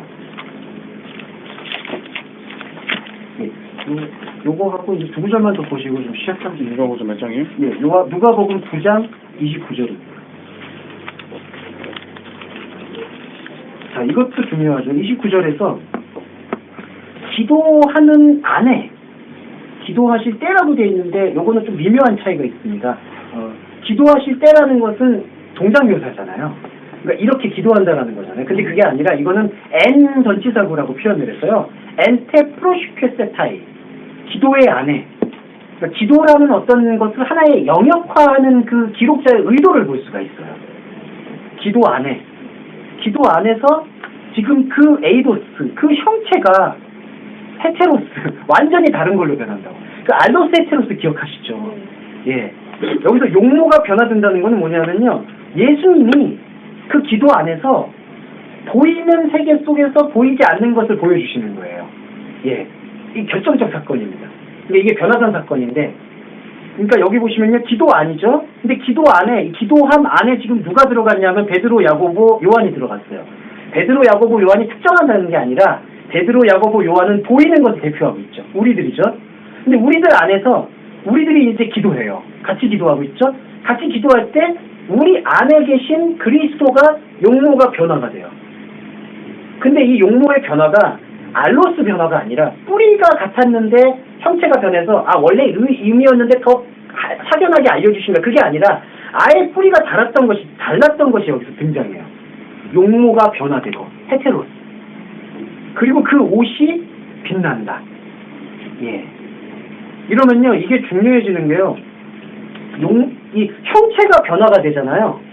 그러면은 변화가 된다고 했을 때 변화가 헤테로스, 뿌리가 다른 변화거든요. 자, 그러면 이제 여기서 해석을 해볼게요. 이게 용모예요. 이게 용모고, 용모가 변화가 됐다는 거는 이 용모는 에이도스, 사람이 갖고 있는 상이에요. 하나의 상, 아이콘. 근데 이 아이콘과 전혀 다른 것이 나왔다고 했어요. 그러면요, 성경 해석에서 전혀 다른 건요, 이 아이콘, 이 상에서, 그러니까 눈에 보이는 거에서 또 다른 눈에 보이는 게 나왔다는 얘기가 아니라 아예 우리가 감지할 수 없는 게 나왔다는 얘기예요. 이거 이해되시죠? 그러니까 이 상에서 또 다른 상이 나왔다는 얘기가 아니라, 그러니까 이렇게 현상적으로 예수님이 이렇게 변했네 이런 얘기가 아니라 이 상이 아니라 완전히 다른 상이 나왔다는 거예요. 그 다른 상은 우리가 가늠할 수 있는 게 아니에요. 근데 이게 지금 기도 안에 같이 있어요. 그리고요, 이 완전히 다른 상을 그럼 우리는 어떻게 그럼 붙잡느냐, 어떻게 아느냐? 옷이에요, 그게. 여기 뒤에 보세요. 옷이 빛났다. 이거는 계시록 표현하고 연관이 됩니다. 예, 계속 세마포라는 표현들을 비유적으로 사용하고 계시죠. 혼인잔치에 보면 유독 옷을 강조하죠. 그리고 이 옷을 벗어준다라는 산상수훈의 개념이 등장하죠. 그러니까 이 옷은 상징적 표현과 실제적 표현이 다 같이 있어요. 그 사람을 대표해주는 것이기도 하고 그 사람을 부정하는 것이기도 하고, 예, 옷이 빛났다라는 것은 이것만 말씀드릴게요. 이게 이제 우리가 보고 있었던 형상 상이에요. 근데 이 상은 다 여기 연루되어 있죠. 그러니까 예수님이 우리 이 상 안으로 지금 들어오셨어요. 말씀이 육신이 되셨죠? 근데 이 상 안으로 들어오셨는데 이게 허무하다라는 것을 지금 알려주셨어요. 뭘로 알려주셨냐면 여기서 불교처럼 야 이런 게 다 허무해. 이게 그래서 무슨 의미가 있어. 그렇게 말씀하신 게 아니라 완전히 다른 상을 지금 보여주셨다는 거예요. 우리가 잡을 수도 없고 붙잡을 수도 없고 만질 수도 없었던 상. 헤테로스. 근데 그러면 만질 수도 없고 붙잡을 수도 없고 갈 수도 없는데 어떻게 그걸 향합니까? 라고 보는 증거가 옷이에요. 옷이 빛나고 있다. 그러니까 우리는 이거를 이제 용어를 써서 죄송합니다만 이거는 황홀이라고 표현해요. 불교 용어가 아니에요. 이거는 히브리어 타르데마에서 유래했어요. 어저께 에스겔 때 이거 들으셨죠? 네, 황홀하다. 네. 그 보이는 것과 보이지 않는 것이 이렇게 겹쳐 있는 거예요. 변화산 사건은 그만큼 중요합니다. 그리고 그런 상태가 우리한테서 지금 지속되잖아요. 그러면은 예수님이 우리 안에서 끊임없이 변화하듯이 우리가 그 변화에 동참하게 돼요. 네. 이 기도의 능력이다. 이렇게 표현할 수 있습니다. 쉬셨다시죠? 예. 오늘 예배를 써보겠습니다. 이게 기도하고 할 수 있을까? 예배도 해야 돼요? 예, 기도하고 예배가 근데 거의 같아요. 그렇군요. 네, 거의 같기 때문에 예배는 이제 지금 잘 아시는 것처럼 그냥 예배는 형식에 대한 부분이 조금 더 강합니다. 그러니까 오히려 기도하다라는 것은 하나의 상태 개념이고요. 아까 우리가 기도할 수 없음을, 우리가 구했던 모든 것들이 하나님과 대적되어 있었음을 고백하는 그 상태의 지속, 그걸 기도라고 본다면, 예배는 이제 그것이 조금 가시화된 형태인데, 그러면 이 가시화된 예배를 어떻게 드려야 되느냐? 결론적인 거는 예배라고 했을 때에는요, 말씀을 나누는 것밖에는 없어요. 그냥 결론적으로 말씀을 드리면. 그러니까 이것도 오해를 안 하셔, 그러니까 오해라기보다는요, 자꾸 어떤 분들이 그러면 말씀만 보냐 이렇게 얘기를 하시는데, 이미 그 부분 자체에는 말씀이라는 그 포괄적인 의미에 대한 이해가 조금 부족하신 것 같아요. 그러니까 말씀도 봐야 되고, 찬양도 해야 되고, 기도도 해야 되고, 중보도 해야 되고, 뭐 이렇게 이제 그거를 섹터로 이렇게 나누셔서 생각하시는 경향이 있는데, 하나님이 우리에게 지금 허락하고 있는 생명의 그 매개는 로고스밖에 없어요. 로고스예요. 그러니까 로고스가 다 전부다라는 그런 표현이 아니라 하나님과 우리를 이어주는 그 끈이 하나님의 보내신 자 예수 그리스도의 뜻인데, 그 뜻이 우리에게 가장 유일하게 설명되어질 수 있는 소통의 통로가 로고스라는 거죠. 그리고 그걸 조금 세분해서 말씀드리면, 좀 오해하지 말고 들으시면 이 성경 66권이 로고스는 아니에요. 로고스를 담고 있는 그릇이에요. 텍스트라고 하죠. 이 텍스트 안에 우리가 그리스도의 십자가와 부활의 의미를 느끼고 공감해서 그것 안에서 예배가 이루어지고 있을 때 그것을 로고스라고 얘기해요. 예. 그 이해되시죠? 그러니까 이거죠. 예. 그러니까 이것 자체가 성경이라고 이야기하는 거는 조금 약간 논리의 모순이 있는 거예요. 그러니까 이것 자체는 이미 하나님 입장에서는 완성된 의미로서의 성경이지만, 이게 성경이 우리한테 말씀이 될 수 있으려면 이 안에서 그리스도가 울려야 되는 거예요.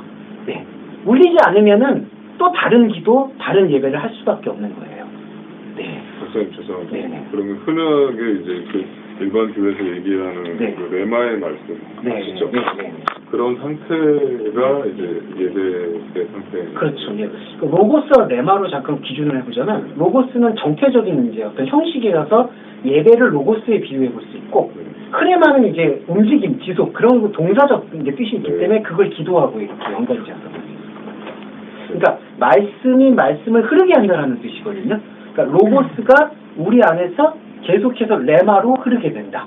이렇게 이해하시는 게 중요한 태도가 될 것 같습니다. 네. 그래서 사실 예배는 프로시케네오, 이 예배는, 기도는 어떤 혈관의 흐름이라고 보신다면, 예배는 그 혈관이 지금 막혀 있거나 터져 있거나 지금 잘라져 있던 걸 지금 봉합하는 과정이라고 생각하시면 좋을 것 같아요. 몸으로 비유하자면. 예.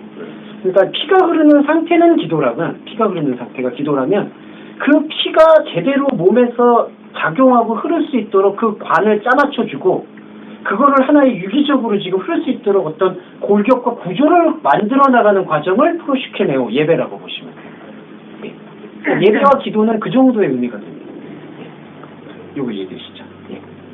그리고 이 예배도 놀랍다기보다는 조금 고통스러운 게, 프로시케네오라는 단어의 뜻이 뭐냐면요, 이거는 더 노골적이에요. 프로스퀴네오라는 단어의 합성어인데요. 이게 이제 키스하다는 뜻입니다. 퀴네오, 입을 맞추다. 네, 퀴네오. 그래서 이게 라틴어에서 이제 발전해서 영어로 키스로 간 걸로 알고 있고요. 네, 프로스는 무엇을 향하다. 그런데 이 키스하다라는 행동은요, 지금 오늘날 우리 시대에 와서 이제 어떤 아름다운 사랑의 행위로 표현이 됐지, 이거는 우상숭배의 절정이에요. 땅에 입을 맞춘다든지 자신의 신에게 입을 맞추는 의미. 예. 그리고요, 옛날에 고대 종교로 들어가면요, 아버지가, 그 모든 집안의 기둥인 아버지가 자신이 섬기는 신한테 키스한 다음에는 딸이나 아들이나 가장 소중한 생명을 죽였어요. 아브라함 텍스트가 그거를 이제 담고 있죠. 예. 그러니까 이게 가장 몰록이라는 말씀 들어보셨죠? 그 우상. 예. 그 몰록이나 그 하고 있는 우상숭배의 절정이에요. 예배의 뜻은 이거예요. 옛날에 우리 어렸을 적에 네. 그 요한 바울이 있던가요? 네, 땅에 돌아갔습니다. 올라가자 김포왕이 뽀뽀했잖아. 예, 그렇죠. 그 땅에 하는 오랜 전통이 있죠. 그게 그 3세기 때 국교로 공인된 다음에 왕이 그게 좋아 보인다라고 얘기한 거예요. 콘스탄티노플가. 힘이 좋았더라. 예. 그리고 이 단어도 지금 헬라어거든요. 이게 로마의 지배받고 있는 이 언어에서 태생된 예배라는 단어예요. 이 단어가. 그러면은 왜 신약 성경의 이 예배라는 단어에다가 이 프로시케네오를 우상 숭배의 절정인 이 예배를 예배라고 그대로 쓰고 있느냐? 이게 아까 그 기도에 대한 반대적 표현을 극명하게 나타내주기 위한 의도라는 거죠. 아까 기도하고 똑같아요. 그러니까 우리가 예배를 하면잖아요. 예배를 하면 할수록 카인의 예배가 되는 거예요. 네. 카인의 예배는요 너무 구약의 제사와 닮아 있어요. 뭐 하나 꼭 잡잖아요. 계속 누군가의 희생을 통해서 자기가 살아남아요. 예. 누군가를 꼭 죽여야 되는 거예요.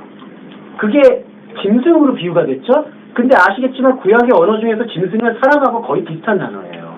예. 누군가를 잡는다는 거, 누군가를 희생시킨다는 거는 그것은 카인의 제사와 동일합니다. 그러면요, 냉정히 말하면 우리는 아벨의 제사를 드릴 수가 없어요. 아벨의 제사를 드리려면 우리가 죽어야 되잖아요. 근데 우리가 죽는다고 죽어지나요? 안 죽죠. 그러니까 아벨을 예표하고 있는 그리스도가 우리 안에서 십자가 부활의 모습을 보여주심으로써 우리는 어떠한 예배를 드리든지, 좀 죄송한 표현인데 어떠한 예배를 드리든지 짐승한테 못 맞추고 있는 예배구나라는 사실을 몸부림치면서 고백을 해야 되는 거예요. 예. 이거는 가장 절정의 이제 이 예배라는 단어가 제일 중요한 단어라서요. 그러니까 누구한테 경의를 또 표현해요, 여기가. 예. 그러니까 이런 표현들이 예배라는 단어에 쓰였다. 예. 그러니까 이게 되게 역사적이죠. 저희는 예배 드리고 있는 건가요? 그렇죠. 예, 왜냐하면 저희 안에서 얼마나 우리 안에서 이것이 예, 차 있습니까? 이거는 죄책감을 말씀드리는 게 아니라 나라는 존재가 하나님을 알고자 하면 할수록 내 마음속에 다른 법이 나를 죄의 법으로 끌고 와서 도대체 내가 이 하나님의 생명의 성령의 법 없이 내가 살아간다는 게 도대체 뭐가 의미가 있는가라는 그 질문까지 다 주는 게 예배의 절정인 거죠. 그리고 그거를 이제 우리 뭐 그런 거 얘기하잖아요. 예배자다. 뭐 당신은 뭐 예배자로서 부름 받으셨다. 아니 뭐 이렇게 지칭하는 건 아니고요. 예. 문화사역 선도. 예, 문화사역으로 뭐 부름 받으셨다. 예. 아니 부름 받으셨죠. 예. 근데 이제 이런 의미를 이제 이해하신 다음에 다시 문화사역을 하셔도 늦지 않으시다. 뭐 그런 말씀이죠. 문화사역 선도시죠. 예. 그러니까 아니 그런 게 이제 그런 게 아까 무의미의 개념도 아, 아십니까? 예, 예. 다 의미가 있었던 것이죠. 예, 근데 이제 요 부분으로 이렇게 이해하시면 좋을 것 같습니다. 예. 그래서 사실 좀 변명을 하자면 예배의 형식이나 의식을 될 수 있는 대로 최소화하는 게 좋아요. 예. 그러니까 조금은 최소화시켜서 그래서 이제 이 로고스에 집중할 수 있도록 환경을 조성해 주는 그러한 예배, 실제적인 예배의 모델들이 조금은 필요한 거죠. 그렇지 않고 자꾸 살을 붙이니까 이제 교회가 살이 뭐뭐 있나요? 거기서? 살은 일단 프로그램이 있을 수 있고요. 그러니까 프로그램 자체가 부정되는 게 아닌데 문제는 이런 의미를 이해하고 프로그램을 도입하는 것과 이런 이해가 아닌 상태에서 어떻게 하나님한테 더 예배를 잘 드려야지 하는 생각에서 프로그램을 도입하는 것과 그거는 차이가 좀 있지 않겠습니까? 예, 그런 맥락들이겠죠. 그리고 조금 더 속물적으로 말하면은 있어 보여야지 교회 사람이 오니까 뭐 이렇게 강백산도 비싼 거 놓고 공간도 좀 있고 지역도 강남을 하고 분당에 하면 좋겠죠. 아, 저희도 강남이잖아요. 사랑의 교회 앞 건물. 마찬가지로 사랑의 앞건물. 우리 교회가 우리 교회 주차장 아니야? 예, 뭐 그렇지요. 예, 예 그렇습니다. 근데 목사님 네. 제가 하나 깊이 연구하고 싶은 말씀드리는 게 뭐냐면 일반 교회가 네. 프로그램이 아니라 네. 찬양한다 그래서 그게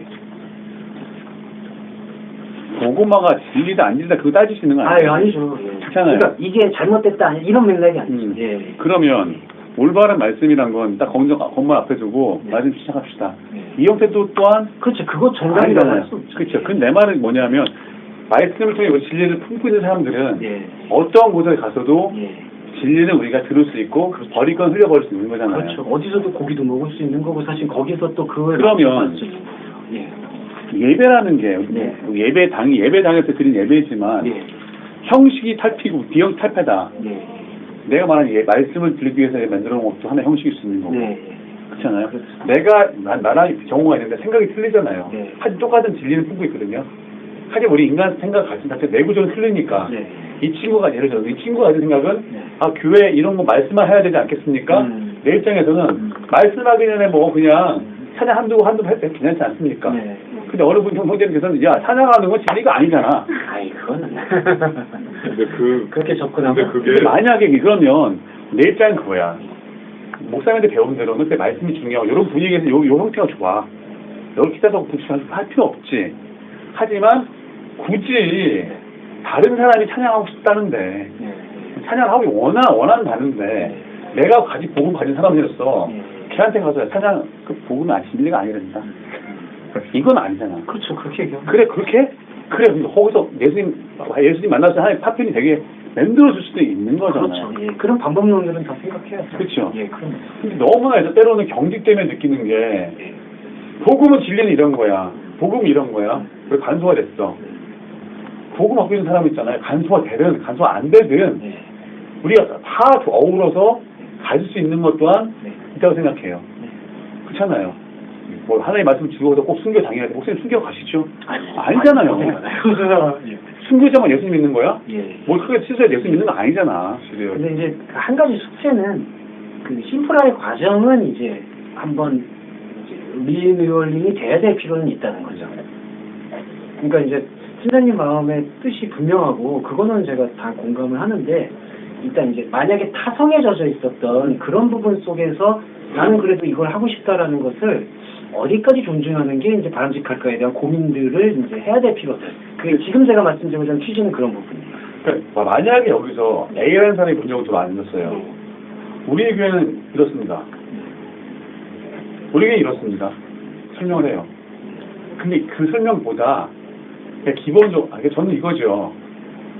이미 좀 넓은 마음으로 참 내가 나를 보는 내가 진리가 없었을 적에 목사님이 나 봐주셨을 때 그런 마음이 있었기에 내가 여기 와 있는 거지. 내가 성격이 더러운다고 저 사람 집사때 전선해갖고 저 성격이 졌다 이랬으면 나게 안 왔지. 어떻게 말하는 맞잖아요. 그건 똑같다는 얘기지 내 말은. 그렇죠. 그거는 다 왜 이거는 이렇게 되는데 굳이 예배가 들어가면 우리 복음은 지금 복음을 수호해야 돼라는 식으로 딱 잘라 말한다는 거는 나는 잘라말하는 그런 경향이 저희 교회에 있나요?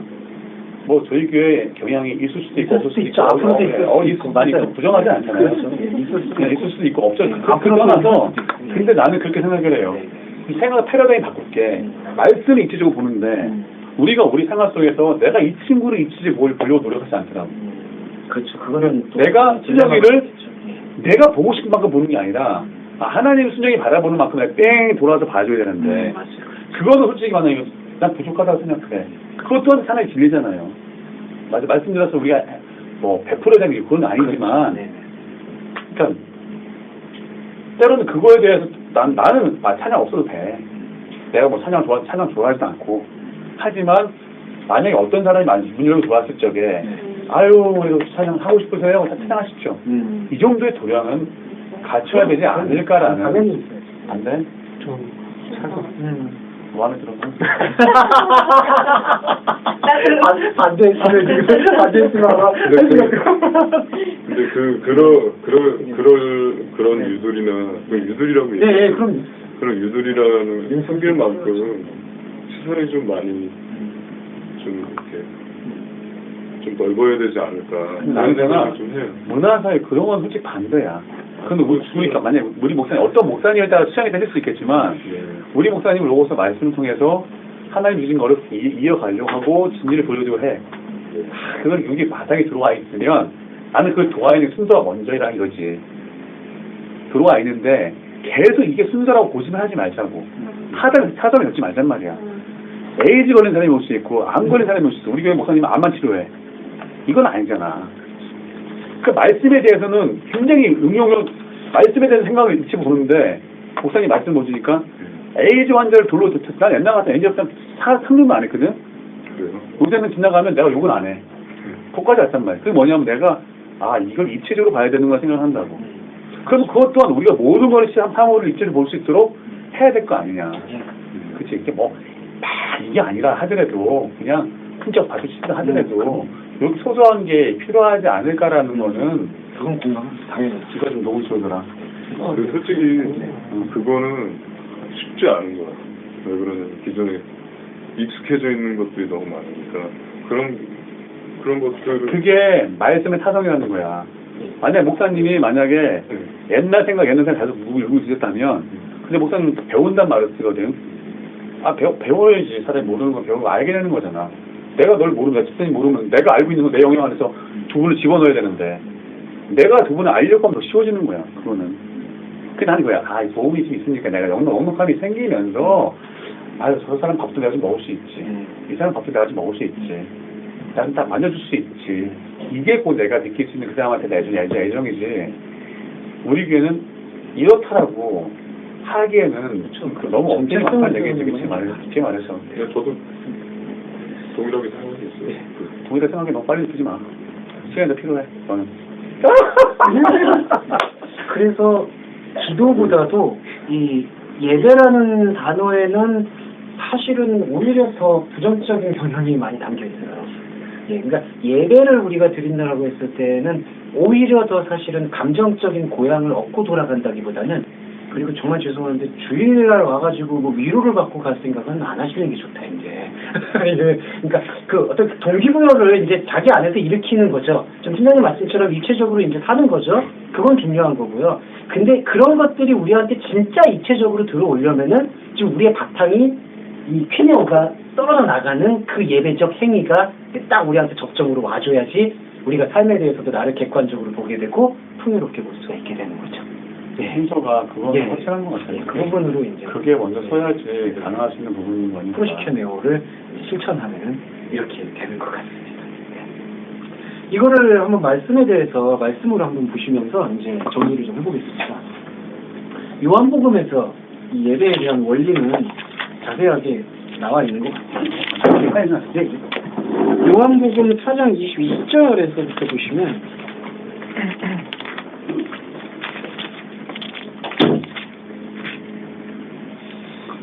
이 사마리아 여자가 지금 예배할 장소가 예루살렘에 있다. 근데 사마리아 여자가 그 20절에서 뭐라고 하냐면 우리의 조상들은 산에서 예배하고 당신들의 말은 예배할 곳이 예루살렘에 있습니다. 둘 다 아니에요. 아까 산이 바다로 던진다라고 하잖아요. 지금 이 사람들은 지금 북사마리아, 북이스라엘 사람들. 북이스라엘 사람들이 생각하는 산도 산당의 개념이고, 그러면 예루살렘은 그 산당보다 더 깨끗한 곳이냐? 아닌 것이죠. 그러니까 산과 예루살렘을 동일시해버린 게 예수님의 말씀이에요. 산에서도 말고 예루살렘에서도 말고. 그러니까 그곳에는 예배할 것이 사실은 없었다라는 걸 고백해 주는 거예요. 그러니까 우리의 인간의 조건이 산과 예루살렘을 벗어날 수 없는 그 굴레 속에 갇혀 있다라는 걸 지금 여기서 설명해 주시고 계시는 거죠. 산에서 말고 예루살렘에서도 말고. 그러니까 이 얘기는 너희가 아버지에게 예배할 때가 이른다, 이렇게 표현했는데요. 이 때라는 표현이 상당히 중요합니다. 엘케타이 호라, 때가 오고 있다. 근데 이 때가 온다라는 거는요, 시간만이 아니라 공간이다 포함이 돼요. 네, 요것만 이해해 주시면 이제 예배는 거의 다 도달한 것 같은데요. 무슨 얘기냐면 먼저는 이거잖아요. 우리가 현상적으로 보이는 세계 속에서 드렸던 예배는 다 퀴네오, 우상에게 절을 할 수밖에 없는 예배예요. 그러면 인간이 갖고 있는 이 공간 속에서, 인간이 점유하고 있는 상태 속에서 산과 예루살렘을 벗어날 수 있는 게 아니에요. 예루살렘은 종교를 상징하고요, 산은 세속을 상징해요. 종교에서도 예배한다고 해서 우리가 진짜 종교적인 건물에 들어가서 예배한다고 해서 그 예배를 하나님이 받냐 안 받냐 이 기준도 아니고, 밖에 나가서 세상 일을 한다고 해서 하나님이 그걸 받냐 안 받냐 그것도 아니라는 거예요. 그러면은 우리는 뭐 어디서 예배를 하느냐, 이게 다 떨어져 나가잖아요. 이거를 다 떨어뜨리는 존재가 누구냐 하면은 호라예요. 이게 조금 표현이 그런데 이게 때라는 단어예요. 이 때라는 단어는요, 시간관의 두 차이로 말씀이 드릴게요. 이게 이제 인간의 시간관을 표현하고 있는 크로노스고, 그 다음에 이게 하나님께서 개입하시는 시간관이 카이로스인데, 크로노스는 우리의 삶 속에서 카이로스가 만나는 그 접점을 호라라고 표현해요. 그때 이거를 뭐 영어로 표현하면 어떤 타이밍이다. 근데 이때가 왜 공간화가 되냐면, 아까 말씀드렸듯이 하나님의 시간이라는 것은 우리의 시간을 창조한 시간이거든요. 창조했다라는 그 의미에서는 우리는 시간하고 공간을 분리해서 인식할 수밖에 없잖아요. 근데 이제 그것도 더 깊이 들어가면, 양자물리학으로 들어가면 다 하나지만, 예. 아이 뭐야. 또 아는 체였다고 또 죄송합니다. 예. 일단 하나지만 그 하나님의 시간이 압도됐던 이때는 그냥 어떤 타이밍 때 요걸 얘기하는 게 아니라 이게 시간, 공간, 시공을 하나로 지금 통합시키는 과정인 거예요. 예. 그리고 여기서 이르리라 그러잖아요.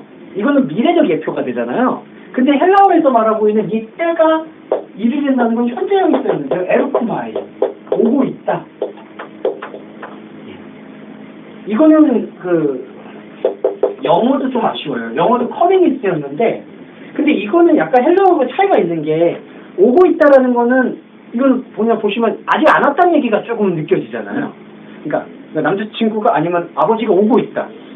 그러면 아직 안 왔다는 얘기가 되잖아요. 우리 인식이나 영어적 인식으로 보면은. 근데 헬라어의 이 인식은 왔는데 점점 더 선명하게 온다라는 뜻이 있어요.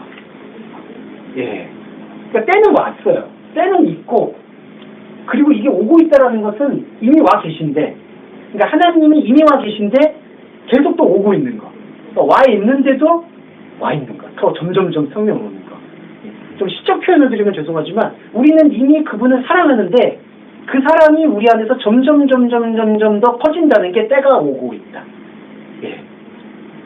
그러니까 산과 예루살렘에서 예배하는 것이 무너지는 바로 그 자리에 그 무너지는 것을 일깨워 주시는 하나님의 인식이 우리 안에서 하나님을 예배할 수 있는 유일한 초소를 말씀해 주신다라는 거죠.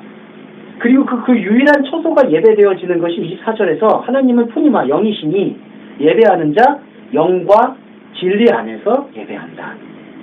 네. 신령과 진정으로 한글 번역에 그렇게 되어 있는데 이건 영 안에서 진리 안에서. 네. 영은 하나님의 말씀을 이야기하고 있고요. 진리는 하나님의 말씀을 들었을 때 우리 안에서 열리는 차원을 이야기합니다. 네, 이게 이제 예배입니다. 네. 예, 그리고 요것만 시간이 5분만 더 제가 쓸게요. 마태복음 4장 9절인데요. 이게 우리의 예배를 좌절시키는 가장 대표적인 아니 좌절시킨다기보다는 이제 예, 가장 대표적인 구절입니다. 그 마귀의 세 가지 유혹 부분인데요. 9절에서 만일 내게 엎드려 경배하면 모든 것을 내게 주리라. 경배라는 단어가 여기 이제 예배가 쓰였습니다. 예. 근데 제가 저번에 한번 말씀을 드렸지만 여기서 마귀라는 그 주어만 다 빼면요. 이거는 지금 우리가 생각하고 있는 종교적 행위하고 다 똑같아요. 예, 마귀만 빼면요. 처음에는 떡을 바꿔서 돌을 변해서 떡으로 만들게 해달라. 이거 가난한 자한테 복음을 나눠주라는 인간적 해석이고요. 똑같아요. 근데 두 번째도 그 다음에 성으로 데려가다 꼭대기에 서서 뛰어내려라. 이거는 기적을 베풀어 달라는 그때 당시에 신을 요청하는 기도예요. 주님 우리에게 기적을 베풀어 주십시오. 표적을 보여주십시오. 그리고 마지막에 세 번째는 가장 높은 산에서 유대교인들이요 뭐라고 생각했냐면 오늘 기독교도 사실은 크게 다르지 않는데 가장 힘센 신으로 생각하잖아요. 전능하다는 뜻이 그거잖아요. 그러니까 가장 높은 곳에서 경배하면 모든 걸 주겠다. 아까 무엇인지 원하는 대로 구하라 그럼 주리라. 이거하고 똑같은 거예요. 그러니까 예수님이 오셔서 마귀라고 이거를 표현한 거는 사실은 사람이 갖고 있는 이 세 가지 예배에 대한 프로시케어의 예배에 대한 생각이 얼마나 우상 숭배적인가를 그냥 다 끄집어 올린 거예요. 예. 이런 표현들을 우리가 예, 유념하셔서 보시면 좋을 것 같습니다. 예. 이런 표현들을 좀 유념해서 보실 수 있겠고요. 그 다음에 요거는 혼란을 드리려고 말씀드리는 건 아닌데 내년에 숙제니까 내년에 숙제로 4장 10절 보시면은요. 여기 기록되었잖아요. 주 너의 하나님을 경배해라. 그분만 오직 섬겨라. 여기에는 긍정적 의미가 있고 부정적 의미가 함께 담겨 있어요. 네. 그러니까 이 말씀은요. 사단아 물러가라 이렇게 얘기한 다음에 주 너의 하나님께 경배하고 다만 그를 섬겨라. 근데 여기서 너라는 2인칭 단수가 지금 누구를 지칭하고 있느냐? 두 가지가 있거든요. 이거는 구약을 인용을 하고 있는데 이 구약의 인용을 어떻게 생각하느냐라는 그 생각의 새로움을 우리한테 도전으로 주시는 말씀이에요. 경배하면 안 돼요. 결론적으로 말씀드리면. 예. 주 너의 하나님을 경배해라. 그만 오직 섬겨라. 근데 이게 좋은 말씀만이 아니라 지금 너가 섬기고 있었던 사단에게 표현해, 사단이라는 역할을 빌려가지고 지금 표현해 준 거거든요. 너가 지금 경배하고 있는 퀴리오스 주님이 지극히 높은 곳에서 경배하는 주님이 아니냐라는 반문이 여기 담겨 있는 거예요. 네.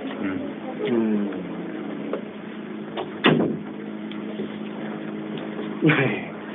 그거는 어떠세요? 네. 신분하고 좀 맞죠.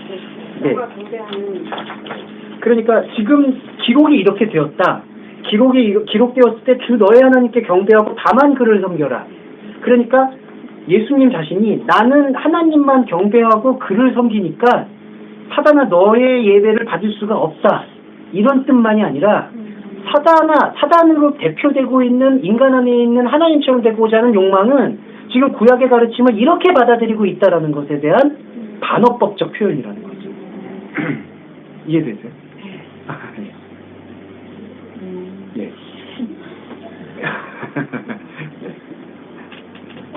네, 끝났어요.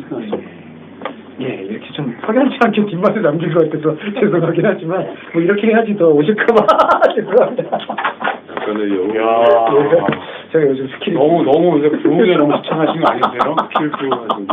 너무 부흥에 집착하시는 것 같아. 고생하셨습니다. 감사합니다. 네. 자, 여기 공고겠습니다. 오늘 처음 오신 자매에 내지 마시고. 이야, 달라지신 저기 정주는 이쪽 새로 오시면 내주고. 네? 아니, 처음 대충 내주는 거야, 니가. 안 돼요.